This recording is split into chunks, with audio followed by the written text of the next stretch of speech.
विष्णवे नमः। श्रीविष्णुस्तोत्रम्।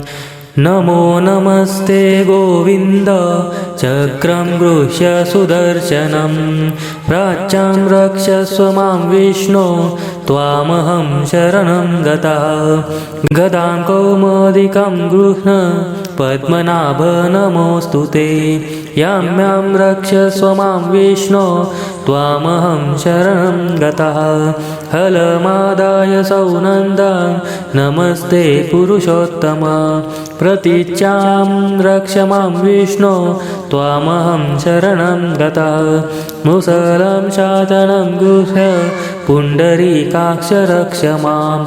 उत्तरस्यां जगन्नाथ भवन्तं शरणं गतः।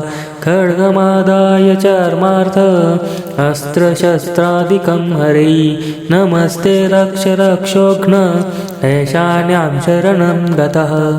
पञ्चजन्यं महाशङ्कम् अनुघोषं च पङ्कजं प्रगृह्य रक्ष मां विष्णो अग्नेयां रक्ष शूकर। चन्द्रसूर्यं समागृह्य खड्गं चान्द्रमसं तथा नैरत्यां मां च रक्षस्व दिव्यमूर्ते नृकेसरीं।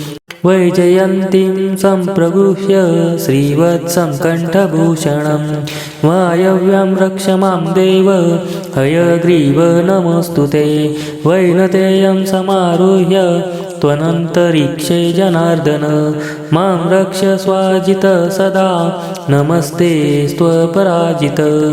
विशालाक्षं समारुह्य रक्ष मां त्वं रसातले। अकूपार नमस्तुभ्यं महामीन नमोऽस्तु ते।